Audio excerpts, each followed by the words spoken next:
chart of the moment for recording this guy, which is going to be about Mercury retrograde. I don't know how much PowerPoint I'll be making. It might all just be going through the different tabs I open here. This is going through your chart. Like, we're going to look at the dates. We're going to go over briefly what it could mean. It doesn't matter what it means. You're going to find out if it means anything by looking at your chart, okay? So this video is basically going to be like the video version of these big posts about Mercury retrograde that I made earlier this year. So that's just looking at the Leo one or the fire one, and this is looking at all of the cycles for quite some time. So this will be linked on the video.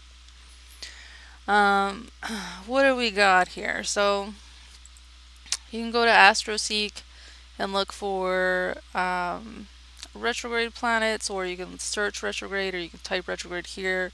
So I went into tools and I hit retrograde, and then there's all these options.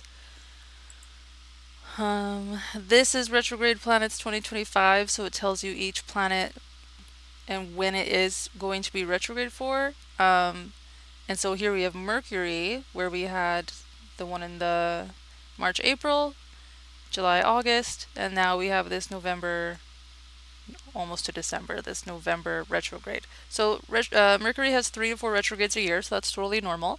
And they happen, if you look here, it's all in fire signs, and so they happen in triads. Because he goes around in these shapes 3 times. So this little inner loop is the retrograde, and then this outside peak is his superior conjunction. So Mercury was coming out of a retrograde in Sagittarius when we started 2025. This is a 2025 calendar that I painted, and then he sped up and he peaked with the external conjunction with the sun in Aquarius, and then he rushed ahead of the sun and then had to slow down and have a retrograde. And right in the middle of the retrograde is always the internal cazimi, or the inferior conjunction, or another conjunction with the sun, but this time he's on the inside of it instead of on the outside. And then the sun would have kept going, and Mercury would have slowly stationed and then really quickly sped up and caught up to the sun and overtaken the sun and sped away from the sun, and then started to slow down as they would move together at their maximum elongation, the farthest they can get away from each other. So they would have kept pace for a little while, slowed down, turn around, had another conjunction here in the internal, speed up into an external conjunction in Virgo. So it was Aquarius, Gemini, Virgo, and then bypassing the sun, racing ahead, slowing down in Sagittarius here. And then today, November 9th, which is when I'm recording this, we had the station retrograde. So we're stationing retrograde on November 9th. We're going to go retrograde, or we're going to go backwards in zodiacal order against the normal path that we like to see everybody taking. I use the word normal, and I just had like a whole spiel on it. Habits. And then we're going to station direct here and go forward and speed up again. Now, what you can see is that the external conjunctions are happening. These ones happen in air and that one happened in earth. And so that has its own pattern as well. But we're going to focus on the retrograde, which this year and last year are starting at least in fire signs. So this one starts in Sagittarius. The March one started, the March-April one started in Aries, and then moved back to station direct in a water sign. And the July-August one started in Leo and ended in Leo. So it was completely in a fire sign. And that's what this post, the first post, will be, where it was just me looking at Leo retrograde. And because we have the house triads, what that means is, like, if you have Aquarius rising, that means that the fire signs are your 3, 7, 11, or your relationship houses. And so that's going to be true for all air signs. Gemini rising, the fire signs are going to be 3, 7, 11. And for Libra rising, the fire signs are going to be 3, 7, 11. So it doesn't matter which, like, rising sign you have, it's going to affect the same triad. Of course, whichever rising sign you have will affect like which retrograde this is right now in Sagittarius. But this is the last fire retrograde for like 6 more years, because it takes about 2 years for Mercury to do this whole pattern in like kind of one defined element, and then he shifts over. So now we're moving into the water cycle, where the beginning of all of these retrogrades are going to happen further back in the zodiacal order. We're going to tilt this little fidget spinner back, and oh my god, it looks like a fidget spinner. That's so Mercury. And all of the retrogrades will happen in water signs, and then water and air signs, and then they'll happen in air, and then air and earth. Like 2 years ago, we were in the earth. We were in the earth retrogrades, and now it's tracked back to fire. And then after that, so after like about 2 years of the water, about 2 years of the air, about 2 years of the earth triad retrogrades, then Mercury will be back to having three or four fire retrogrades in a year. So that's Mercury's synod, and we'll get to that. But anyway, that's not a coincidence. That is the pattern. Mercury will activate basically triplicity, or groups of three, each of the three like triplets of elemental signs that go together, right? And we can check that by saying, so this is 2025, and Mercury is having the three retrogrades in the fire signs. So let's go to 2024. And we can see that Mercury retrograde was in earth and fire, but it was ending fully in fire, right? So it was more earth, fire, and then this year is fire, water, as the transition happens through the houses, through the signs. And so the year before that should have been mostly earth, and then the year before that should have had maybe a little bit of earth and air, and then air, and water, so just an air one in 2021. And then 2020 we had the water cycle. So in 2019 is when the water cycle would have began, maybe 2018. Nope. Yeah, so we would have had just a little bit of this happening. Like the last time that Mercury went over the Sagittarius Scorpio cusp was November to December of 2018. We'll get there, don't worry. And would have conjunct Sun and Jupiter while in this area, so that's neat. That's a neat part. Thanks, Peter. And then in 2019, we would have been more fully in the water cycle. And then 2020 as well in the water cycle. 2021, no. 2022, no. 2023, no. 2024 is when we get into our current fire cycle that we're just wrapping up now as the last retrograde that we're going to have in the fire cycle, because next year it's all water. So the topics that Mercury is going to retrograde over, and the things that he does in the water houses, we've started it a little bit already with having the retrogrades go back into water signs this year.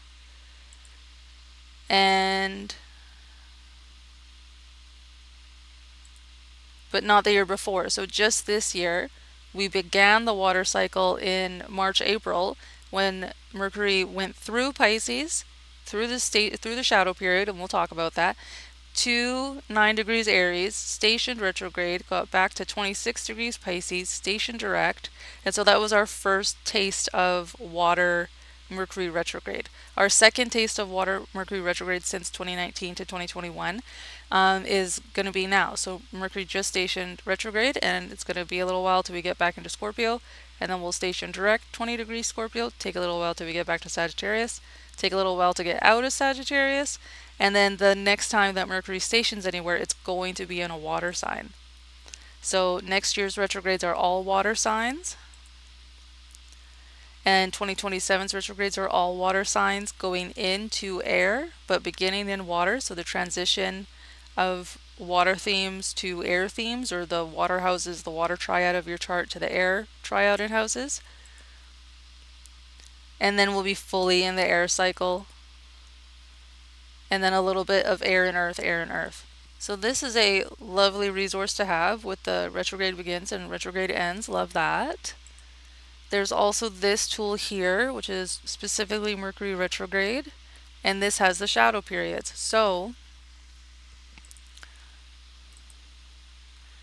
when Mercury first passed this point at 20 degrees Scorpio, that was October 21st, some people consider that that is when the retrograde began, because whatever topics he brought up, whatever people you talked to, whatever themes, came to light, whatever planets he aspected in this path, he's now going to do again.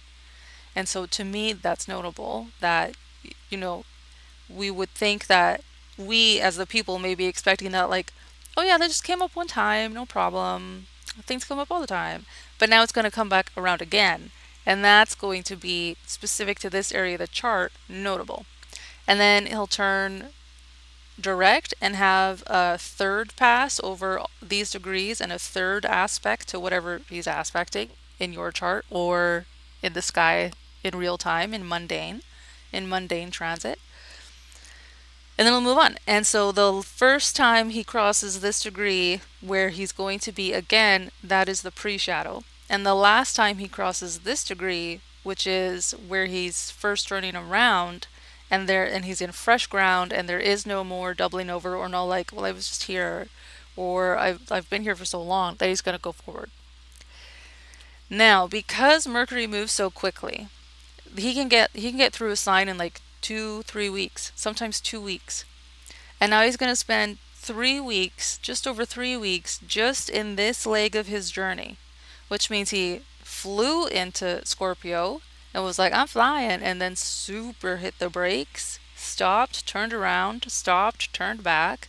And now, instead of flying through Scorpio and then flying into Sagittarius, now we're into Sagittarius again and have to like gain speed, which does happen quite quickly. He gains speed faster than he loses it. Like he speeds up faster than he's slowing down, or the slowdown is slower than the speed up is fast. I don't know if that made any sense to anybody but me. But then he still got a truck through here. So if we're talking about Mercury's experience as being like new sign, a new sign, a new sign, then this is going to be like possibly like a drag, because I've been at this for so long. Like he likes to multitask. He's a busy little guy. Look how quick he goes everywhere. So this might be a bit of a drag. And like, when will this be over?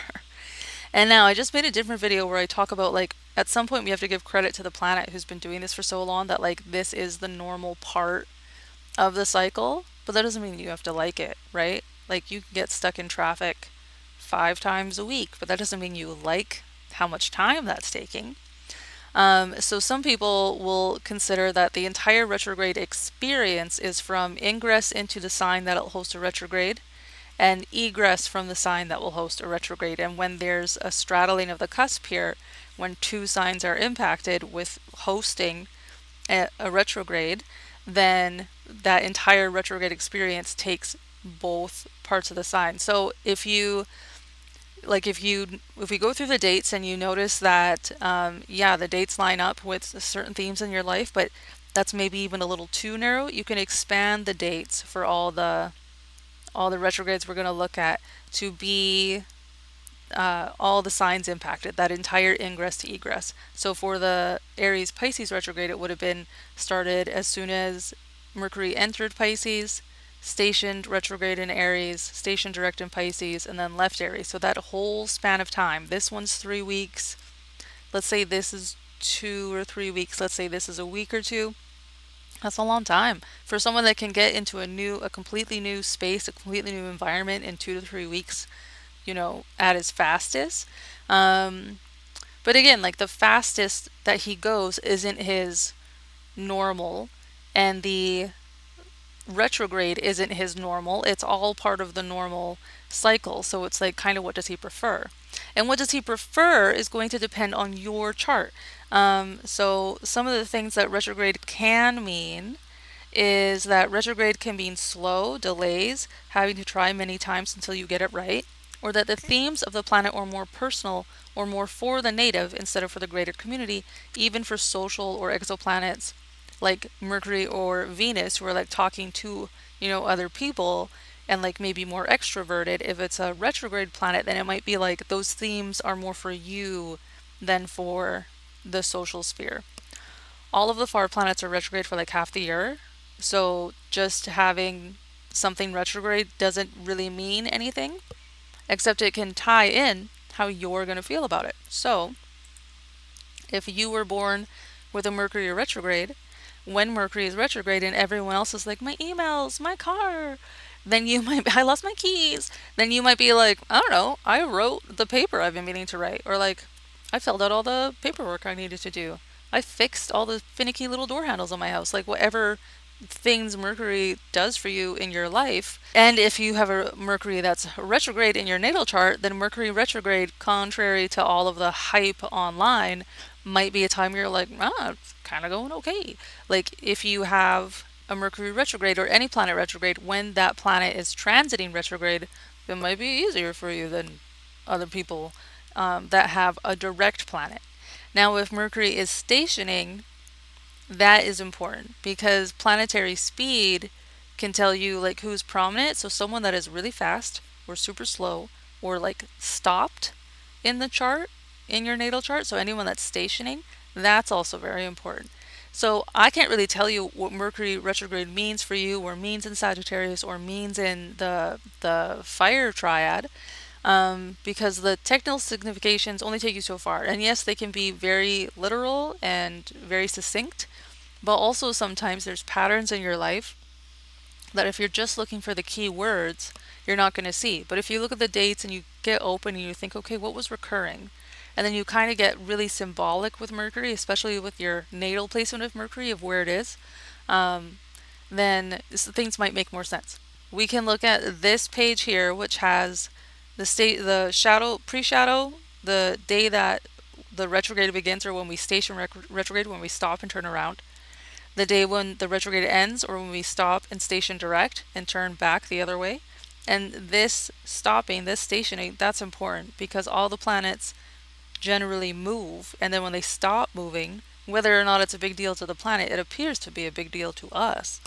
And so maybe the retrograde itself doesn't have a whole bunch of events, but on the station dates, you're in a fog, you're sleepy, can't get anything done. Maybe the station dates impact you more than like that whole entire 3-week, 3-ish week time span.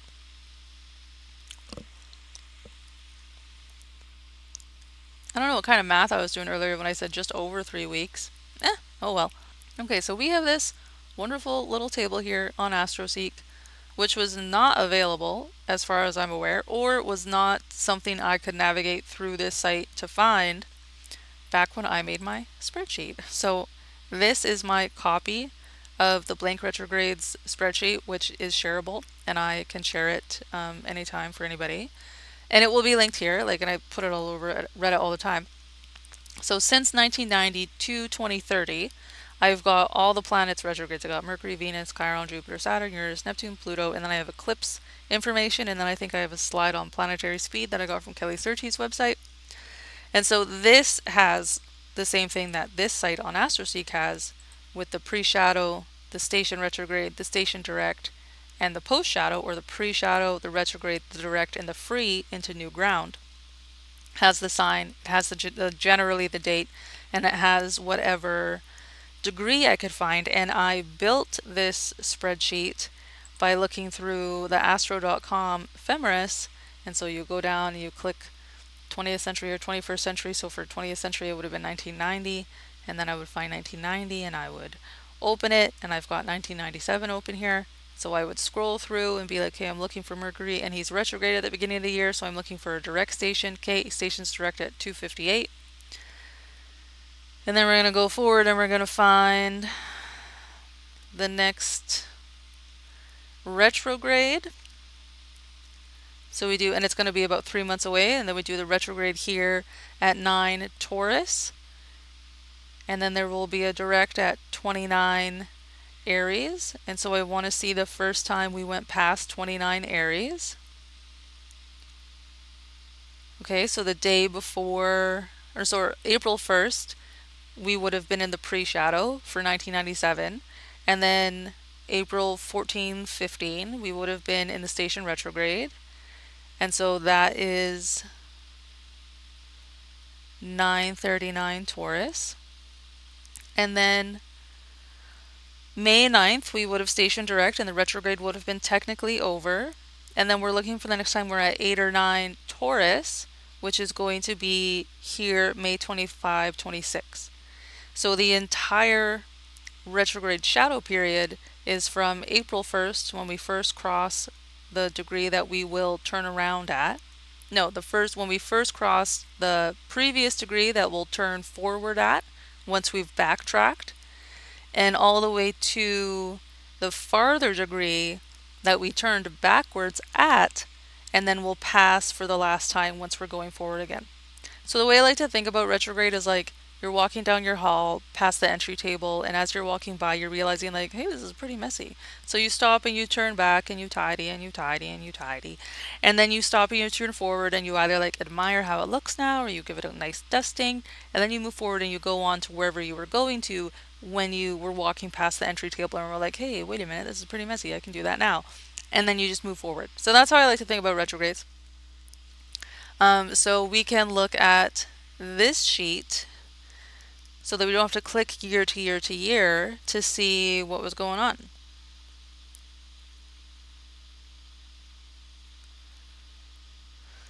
So, yeah, we've got Libra, Virgo, Capricorn, Taurus, Virgo, Cap, Sag, Aries, Virgo, Leo, Sag, Aries, Pisces, Leo, Sag, Scorpio, and then we're right into the water cycle, no more.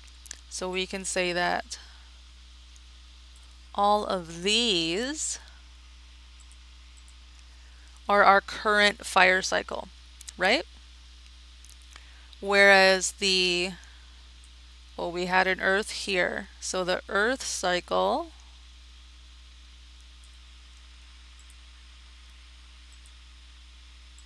let's do brown, let's do purple.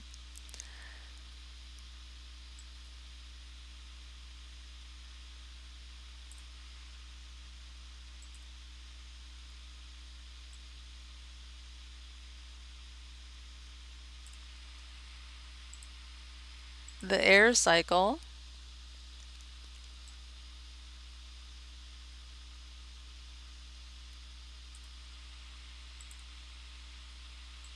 the water cycle. Okay, so October 2019 was the last pre-shadow period for a retrograde that was going to span the Scorpio-Sagittarius cusp. The last retrograde was from November 17th to December 7th. From a 13 Sag to 27 Scorpio, so we're further back. We're 6 Sag to 20 Scorpio this time. So if you have things from 6 to 13 Sag, they would have been pinged that time, but not this time. And if you have things from 20 to 27 Scorpio, or anywhere that can be talked to from Mercury transiting there, like aspected by him, then you're going to have new things coming up that weren't coming up in the 2018 one, right? So it's not exact, but like that's the last time this was happening here-ish. In Mercury's synods, like the times that he goes back to have the same kind of event in the same like pretty general place in a chart is about it's like 5, 6, 7 years depending on like which place, because he moves kind of erratically, right? So this is 7 years ago that this happened. Venus is 8. It's 8, 8, 8, 8, 8, 8, 8, and Mars is 2. So this 5, 6, 7, it's like, could you pick? Like, it's pretty erratic. So here was the water cycle when Mercury was activating the water triad. So that would have been from 2018 to 2019, fall or October 2018 to November 2020. And then the air cycle would have concurrently been beginning February 2020 to October 2022. Meanwhile, the Earth cycle is beginning December 2021 to September of 2024, and the current fire cycle that we're just ending now began November 2023 and is going to end now in December 2025. So all those dates include the shadow periods, not the sign ingress and egress, because if you want to do that, you can look at it. It's easy. You can find it and you can do the dates. I believe in you. And so now we're going to be in a new water cycle, which began with the Pisces Aries retrograde March-April 2025 and is going to go until November 2027. Okay, so we have multiple retrogrades a year, 3 or 4 depending on if he's in a retrograde at New Year, like calendar time, right? And really generically, he's activating elemental triads, which is going to be house triads in your chart. And of course, there are overlap where he's going over some house cusps, but it is pretty neat and tidy, right? And being like a mutable planet ruling mutable signs, of course he would have this little baton handover, right? Like why would it be spick and span clean? This I think is pretty clean because it's not like he's all over the place. It's not like he's having earth fire and straight fire and fire water like all in the same calendar year. I guess if we started our year in July, then yeah, that would be true. But yeah, I don't know. Could be messier. Do you know what I mean? Like this could have a whole gap in it that doesn't, right? Like this could have been entirely in Virgo and completely interrupted the fire sequence, but it doesn't. Instead, we keep generally in sequence while we're transitioning to other sequences, right? So that's really generally how Mercury runs. And just the fire cycle I've got here. And then I also put down, you can look specifically just if you want to at the Scorpio Sag cusp situation. So we can do that over here as well. We can go into the ephemeris search engine and we can want to look at Mercury being in, we'll say, Sag. And I want him to be at 0 Sag. And I want him to be retrograde, right? Because this means that he's going to pass the cusp of 0 degrees Sagittarius in to 29 degrees Scorpio because he's retrograde. So I want to look at that, and 1800 is too far away. But we can look from, so if I pull up from 1990, what this search engine will do is will give me every calendar day that is true. So if it takes him more than 2 days to be in that spot, then it's a really big list. Like if you do this with Saturn, you need to like really narrow down your dates because it's going to be overwhelming. So let's just go from 2000 and see what pops up here. Okay, so that's not too bad.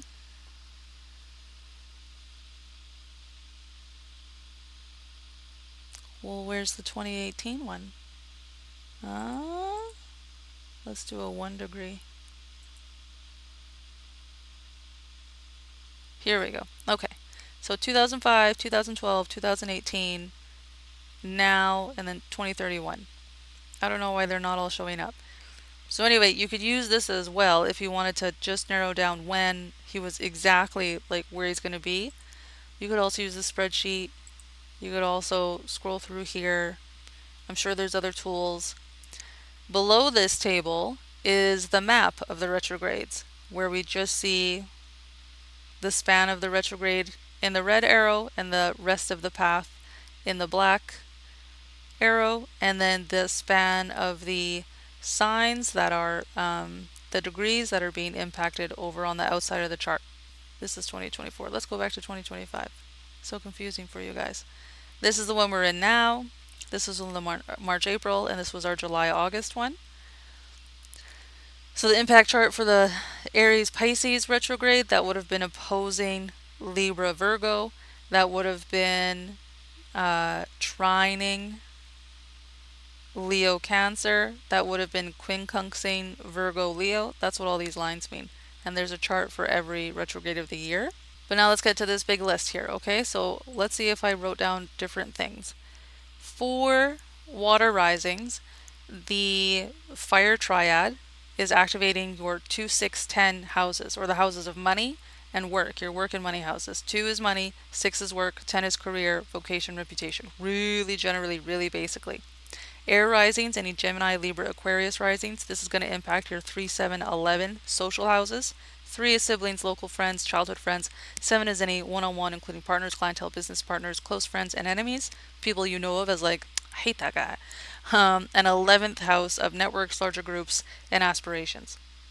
Earth risings is going to affect your 4, 8, 12 hidden houses, or like the kind of more personal houses. 4 is your private life, your family ancestry, your home. 8 is mediumship, death, inheritance, debt, and taxes. 12 is isolation, chronic and mental health, and the occult.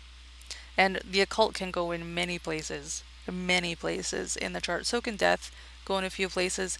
It doesn't have to be cut and dried. There's a lot of overlap with themes.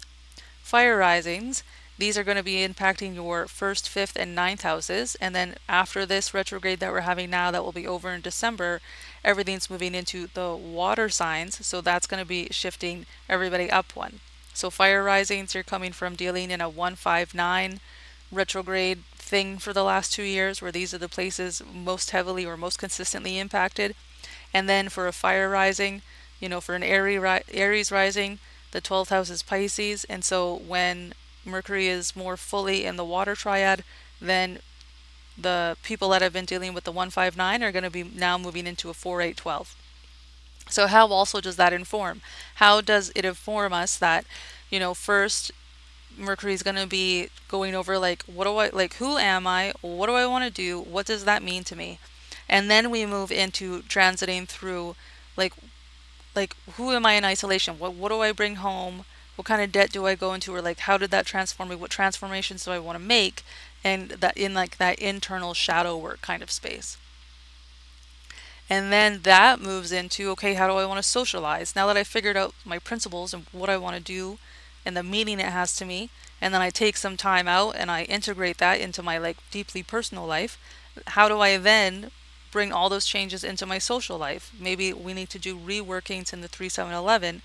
And then how does that filter into my support houses, my work houses, my career houses, the things people know me for in that sphere, right? So it shuffles through, and I think a very, intuitive way, a very constructive way. It would make sense that those things kind of go together when you're maybe it's time for a change. Maybe it's time to hold up some things in my life and go, is this the direction I want to go? And it would make sense that who am I? What do I want? What does it mean to me? And then would shuffle through the rest of the triads, right? Okay. So this is the current fire sign retrograde cycle that began in November of 2023, Capricorn Sagittarius, March to May, and then we were in 2024, we had Aries. 2024, we had the Leo Virgo.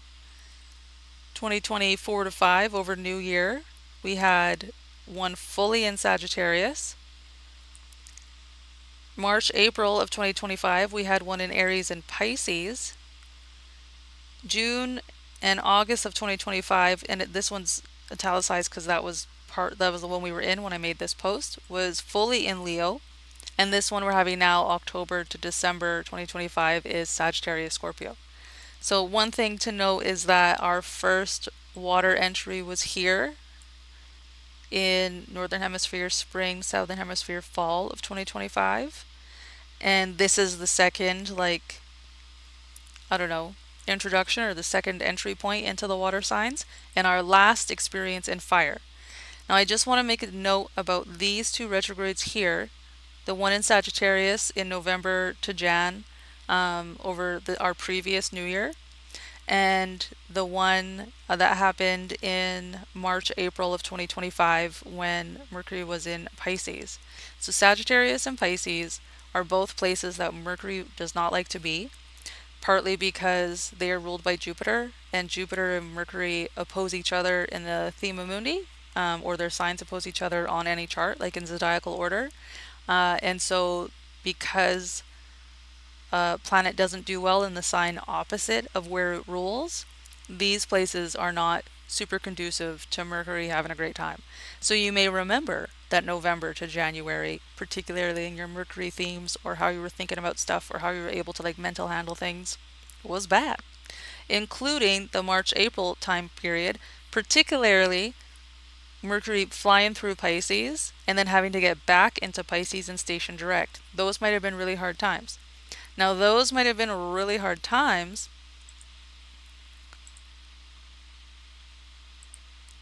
because a year ago, when Mercury was in Sagittarius, Jupiter was in Gemini. And Jupiter ruling Sagittarius, as we just talked about, does not do well in Gemini. And so both of these planets rule each other and are responsible for sending resources to each other. And they're each sending each other exactly like what they have on tap and what they have available in the house. And each of them is like, I am allergic to this. If I eat this, I will die. So I will just eat sunlight and air while I'm here. And my strength and resources will dwindle. And your strength and resources will dwindle. And we will just be miserable together. And so the Sagittarius retrograde in November, December, January of 2024-2025, and the Aries Pisces retrograde of March, April 2025 were particularly brutal because any retrograde that Mercury's having in Pisces or Aries or in Sagittarius or Pisces is probably going to be a little bit more frustrating than your run-of-the-mill Mercury retrograde anywhere else. But then you add in that the ruler of those places that is potentially resourcing like as best as he's able, so that Mercury is able to like eat and be resourced as best as he's able, and they're really at odds regardless. So like it's not a great setup. But that guy was not doing well either, and they were not doing well simultaneously. So now the nice thing about now is Mercury's in Sagittarius. We can't do anything about that. Ho hum. Hopefully you already feel that it's different from last November because Jupiter is in Cancer and Jupiter loves it in Cancer. Jupiter loves being in Cancer after getting out of Gemini. Jupiter loves being in Cancer and coincidentally cannot see technically Sagittarius from Cancer. They don't have a traditional aspect. This is called a quincunx. So what that may mean is that Jupiter has all of these nutritions to give to Mercury. Mercury can't take it very well, and so it misses him. He's not flooded with all of that care and all of that bigness that like he's got enough on his plate being in Sag as it is. Like he just can't really deal with it. And so that's wonderful. I feel like that sometimes if the planet that is resourcing is doing bad, or if the planet that is resourced is doing bad, sometimes it may be better. This is still a theory for me that I'm mapping out. Sometimes it may be better that the planet can't see each other, because then there's no like force feeding yourself what they're giving you even though you hate it just to be polite. And there's no forcing yourself to give even though they obviously don't want it just because they're your guest. You have to. As well, because Jupiter is so well resourced in Cancer, when anybody else is aspecting Jupiter and able to see Mercury, it's possible that these good resources get to shuffle down to Mercury without being part of that detrimental loop that they were in last year. So, before you get all panic-stricken about about this retrograde being a mirror image or a continuation, like a direct continuation of the November 24 retrograde, there's already a really big difference in how it could play out because of where the ruler of Sagittarius is and how he's doing and how he can't see Mercury and how Mercury doesn't have to take care of anybody right now because no one's in his signs. So that's the note I want to make about that. This is just a reiteration. So depending on which houses you have your fire signs in, these are some of the themes you may crop up with. But again, if you are looking at the dates and you're noticing different themes that are coming up that have nothing to do with that, follow that. Follow that and believe in it without saying like, no, that can't be possible because these key words aren't matching up. Trust your lived experience, trust the cycles that and the patterns that you know, and then see if they pan out, see if you can work them. So the way I broke this down is by kind of location in the chart. So either Mercury is having a retrograde over a sign cusp, or he's fully in one sign, over a sign cusp, or fully in one sign. And so this is in chronological order. So we're in the current fire cycle retrograde, which this one that we're in right now is October to December 2025, 20 degrees Scorpio to 6 degrees Sagittarius. The reason I have this written like this and not the other way is because if you are new and you're trying to track around and be like, okay, Mercury is going forward, the first degree you want to pay attention to is 20 degrees Scorpio because he passes this first. and then he stations at 6 degrees Sag, and then he stations at 20 degrees Scorpio, and then he goes forward and leaves this 6 degrees Sag last. So a lot of people will prefer to put the dates or the degrees as like the retrograde is from November 7 to November 29 from 6 Sag to 20 Scorpio, and I don't prefer to do that. I prefer to have the first degree first, because if you're just trying to track around your chart and like following it in order with your finger, this is the one you're going to come across first, and this is what you have to take note of if you're going to do something like map out how you paint your retrogrades. You know what I mean? And then what are all the other cusp retrogrades between Scorpio and Sagittarius? What were those degrees, and when were they? Basically going through this whole chart. Okay, so if you want to look at what does this Scorpio Sag retrograde mean for you, these are all the other dates you have to compare it to. Do you notice a pattern or a theme coming through in this area of your chart about every 7, 6, 7, 6 years, right? In Mercury's synod. You can just look from the last one if you want, especially if you're not old enough to like been having your own memories or like making your own choices here, or not alive yet. Or if you don't want to look further back into the past, you just want to look at this retrograde cycle now, then that's what's bolded here. So the fire cycle retrograde is in descending chronological order. We have the Sag Scorpio one that's happening now. We had the Leo one that happened June, August. We had the Pisces Aries one that happened March, April. We had a full Sagittarius one last November. We had a Leo Virgo last July, September. And we had a full Aries one March, May 2024.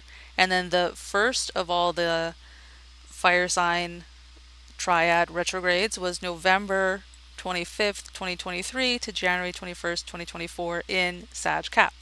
So we've had, this is our third Sagittarius retrograde in this cycle, because we had the first one that began in Cap and went retrograded back into Sagittarius. We had one fully in Sagittarius, and now we have this one that's beginning in Sagittarius and retrograding back into Scorpio. So you could just look at those three if you wanted to, or you could look more broadly at how these places line up with your fire triad houses, and do they have a story about, you know, if you are a water rising, do they have a story about like your work, money, career? If you are a fire rising, do they have to do with who you are, what you want, what it means to you, your 159 houses, right? Do you notice themes or events that really pile in when you look at the dates? And so that that setup is this whole post. So then we go into the Earth cycle retrograde, and if you want to just look at this Earth cycle that happened from 2021 to 2024, then that's the bolded one. So the last one we had before this Sag Cap one, right? And like I had to call it at some point where the cycle began and ended. So we still had an Earth one here in 2023, 2024. We still had an Earth one here in 2024, right? But I didn't want to have too many headings. So the Earth cycle, other than this Virgo one that we had in 2024 and the Sag Cap one that happened in 23-24, we have Virgo in 2023, and then all the previous like four, I think four for all of them that I wrote down, the previous four retrogrades that happened exclusively in Virgo. The most recent Taurus retrograde in the Earth cycle, like if you look at just the bolded dates, they're going back chronologically retrograde by retrograde. We're not skipping any. And then if you want to go through again deeper, the last cycle, the last like full zodiac cycle, that's what all these dates are, right? But if you just want to go back like this retrograde, last retrograde, the one before that, the one before that, the one before that, all the way back, then that's the first bolded line for all of them. So that brings us to the last water cycle, because if we do have this being the last fire triad retrograde, and we know that we're going to be shuffling back into a different set of house themes that has more to do with like integrating it and then bringing it out into the world, and then seeing like what it does for us in the world, and then deciding like, hey, I don't want to be on that trajectory, and then integrating and like going over and over again. what can we do with this like final fire moment in whatever fire triad that is to prepare us for the coming water cycle retrogrades, which are going to start. We're starting now. They kind of already started with the Pisces one, but starting next year, all the Mercury retrogrades are fully in water, and those houses in your chart, particularly the whole sign houses, are going to be impacted. So we could take a gander, we could take a look-see, not only at all of the water retrogrades that happened like per area and do deep dives on them, but more generally, the entire water retrograde cycle chronologically, did that have a big impact? House like Scorpio, Pisces, Cancer, over and over and over again, whatever houses that activates in your chart. So then, because I have all these places, there's only so many places in the chart, I wanted to write down the places that Mercury has not retrograded since 2018. So we're about to be in another water cycle. The last water cycle started in 2018. Of all the retrogrades he's had since that time, like what, 21, 25 retrogrades, which one, like where has he not been? Well, he hasn't done a retrograde over the Aries Taurus cusp. So if you've got placements there, you've been spared from conjunctions happening there. We haven't had any retrogrades over the Gemini Cancer cusp either. And because of that, in this next water cycle that's happening March 2025 to November 2027, this one that we have in 2027 is brand new. We have not seen this in at least, at this point, 2027, and at least 9 years, right? Because, well, more than that, because the last water cycle was 2018 to 2020, and so the one before that would have been, we would have had 2 years of fire. So that's 2016. We would have had about 2 years of earth. That would have been like 2014. We would have had 2 years of air. That would have been like 2012, and then about 2-ish years of the water cycle. So with Mercury being like a 5, 6, 7 year span, we can think that the last time that Mercury would have been in this spot was maybe 2011, but I have that written down here, right? So 2008, 2014, that's when we had those, but not since the last 2018 cycle. So if you haven't been alive that long, or if you were like still a kid and you didn't have a lot of agency, this one might pop off. This might be a whole new experience for us in 2027. But anyway, that is how you look at retrogrades. So this post will be pinned. And yeah, I hope that made sense. I hope that was coherent and that you didn't need me to copy paste it into like individual slides for you, because I don't want to do that. So I'm not going to. But anyway, all of this stuff here will be linked. And happy Mercury retrograde. I am going to talk about my chart now. I'm going to give examples. So in November of 2023, I finished my college program, and I was like, I don't think I can do this long term for work. So I was in school, and then I was like, this is how I have to make my money? Like, this is how I have to support myself? Uh-oh. And I started to have doubts.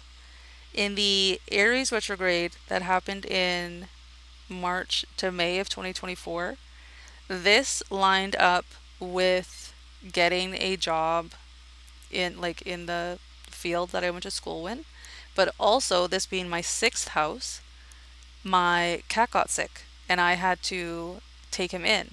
Also at this time there was eclipses in Aries Libra, and those eclipses have to do also with the cat that got sick. So I had like a double whammy of things happening in these houses, as we all did at that time. And so I had lots of significations happening at the same time. So what was notable is I got the job, and then it was an eclipse, and then I stayed home for the entire eclipse window. So like from eclipse to 2 weeks later eclipse.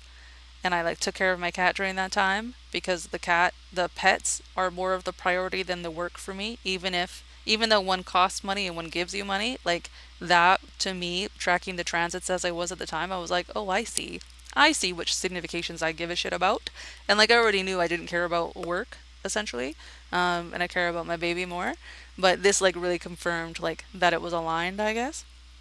So then the eclipse ends and I go back to work. I was not tracking as much the Mercury dates for all of that, but he was here having a retrograde activating it at the same time. So really just broadly we're looking for those themes without hammering down the dates. Then we had a Leo Virgo in July to September of 2024. So July, August, September, a coworker was out of clinic on like they were traveling the world. And so I took a lot of their clients and I worked a lot and I got a lot of money and it was super draining and I got super depressed and I was not doing okay. November of 2024, we had the other retrograde here in Sagittarius, and I felt like I could not keep going at this job. Doesn't matter that I'm good at it, doesn't matter that it pays better than minimum wage. I'm not working enough to even be making minimum wage, and it's killing me. And I think I would rather die. And I think I cannot keep doing this. Like I can't do this again. But with the retrograde, I was like, I just have to get through like the Christmas rush of clients trying to use their benefits, and I'll make enough money to take January off, and then I can just like level out or not or whatever and stabilize. So that was the November and that was a bad time. Why was it a bad time?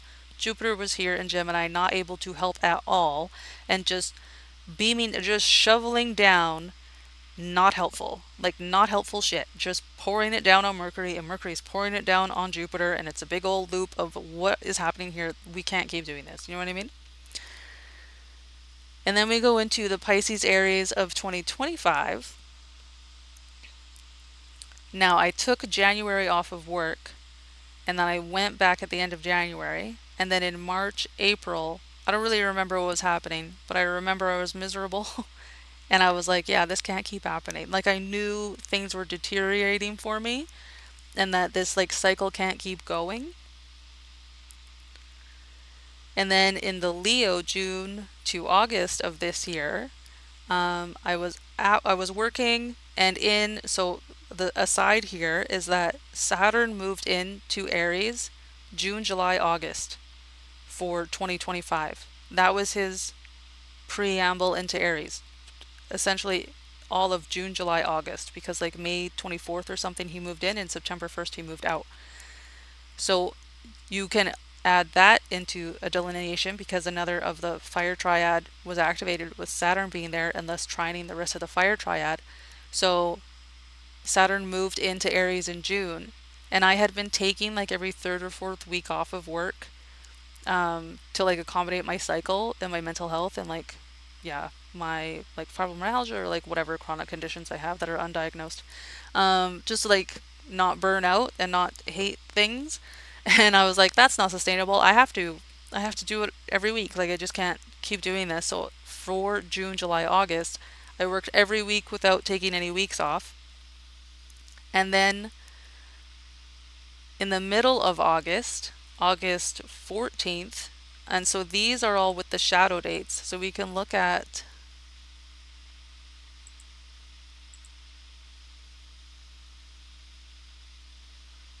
August 11th,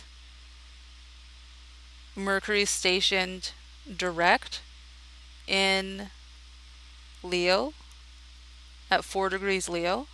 August 14th, my cat died, and I took like 2 or 3 weeks off of work. And then September 26th, I finally like messaged the clinic owner. I was like, yeah, take me off the schedule essentially indefinitely, like, because I can't go back. I just can't go back, team. And now here we are in the last fire triad Mercury retrograde, and I'm not going back, and I burned the shit out of my hand. Mercury in a fire sign, Mercury rules the hands. And I was a massage therapist, and so I couldn't go massage anyway because I have this giant gaping wound on my hand that I couldn't wash that often, even if I wanted to take really good care of it. So even if I wanted to go back for the last couple weeks here just before my first aid expires and I can still get a little bit of money, I can't because I burned the shit out of my hand and I'm not going back. And today, here's the tea, team. today, while Mercury was stationing retrograde, in like at that moment, somebody paid me on Reddit for a reading. Isn't that so nice? And then later that same day, today, my neighbor, who I don't talk to kind of at all, like we see each other in the hall very rarely, and we'll pass a pleasant word or a hey or whatever. And she knocked on my door and she had bought a box of joints and she gave me two. She was like, "Do you want these?" And I was like, "Oh my God, yes, Earth Angel." So the support is coming in, team. The support is coming in, as well as the will to live and have optimism again, because I got out of whatever Mercury was coming into these fire triads and going, nope, can't do this anymore. So that is what his retrogrades meant for me in the fire triad, okay? So I hope that offers you something like really broadly. To like go off of and look for themes. Again, I want you to look at the dates and I want you to think of like what was going on during that time, and don't start with constricting yourself to the keywords. If you're totally lost because everything's always gone all the time, then yeah, look at the keywords, but you might find a pattern that exists outside of that, right? Like why would I think about like work happening more in the Sagittarius house than the Aries house when Aries house is sixth house? Well, because work gives you money and is what you need allegedly to support yourself, but also the ruler of the sixth house is in my second house. So to just look at the generic and be like, oh, the Leo thing should only have to do with career and vocation and my overall direction, and not tie in any of the other significations of the fire triad, like, don't narrow yourself down, is what I mean. Don't bottleneck yourself. Okay, team, that's what I have for Mercury retrograde. Happy Mercury retrograde. If you, in a spirit of solidarity, would also like to send me some money or some weed money, I would appreciate you considerably. Okay, thank you. Take care.